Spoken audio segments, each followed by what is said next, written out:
តោះទៅមើលការរស់នៅពេញមួយថ្ងៃរបស់និស្សិតថ្មីថ្មោងដែលទៅមកពីខេត្តដូចនាងខ្ញុំ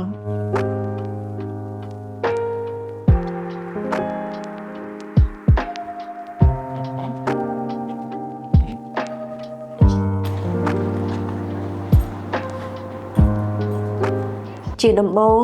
អរគុណដល់លោកប៉ាអ្នកម៉ាក់ដែលបានគិតគូរយ៉ាងយកចិត្តទុកដាក់បានទិញផ្ទះវិឡាកូនកាត់ដ៏ស្រស់ស្អាតមួយនេះសម្រាប់ឲ្យខ្ញុំបន្តការសិក្សានៅសាកលវិទ្យាល័យថ្ងៃនេះជាថ្ងៃទី1ដែលនាងខ្ញុំបានទៅសាលាឃើញថាមានមិត្តរួមថ្នាក់ថ្មីជាច្រើន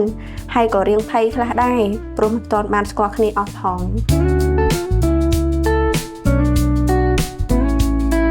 សាលាដែលខ្ញុំរៀនគឺមិនសូវឆ្ងាយពីផ្ទះដែលខ្ញុំរស់នៅប៉ុន្មានទេ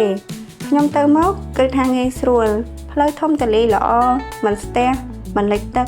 និយាយទៅអែមហ្មងចូលមកដល់ខ្លងទ្វារភ្លាមមានពូសន្តិសុខឈរយាមកាម24ម៉ោងលើ24ម៉ោង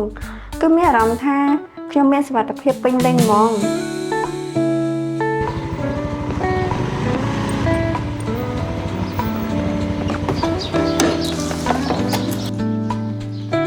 កុំមើលពេលទៅសាលាអី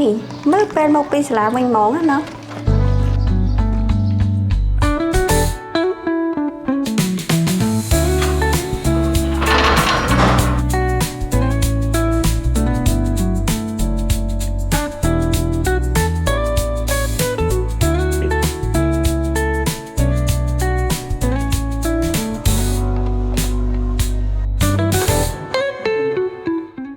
ព្រោះនៅម្នាក់ឯងណារៀងខ្ជិលបន្តិចហើយថ្ងៃនេះមានម្ហូបពិសេសសម្រាប់និស្សិតថ្ងៃទី1នោះគឺមីស្រុះថែមពងទាស្ងោរមួយគ្រាប់រសហើយកុំហូបរាល់ថ្ងៃមិនល្អទេ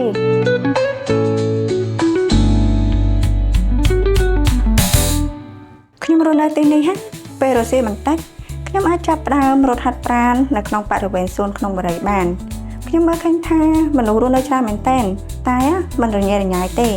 គេមានស្តង់ដារការរស់នៅខ្ពស់គ្មានសម្លេងរំខានមានតែសម្លេងធម្មជាតិត្រូវចិត្តខ្ញុំហ្មង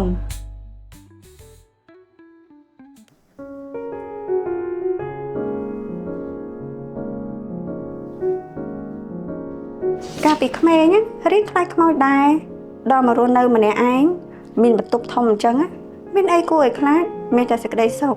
សុំគេសិនណាស្អែកទៅរៀនផង Good night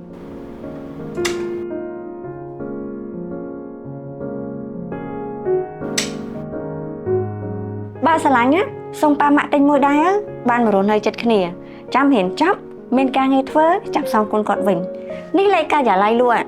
đã tông ta lỡ, to là ton thoát promotion.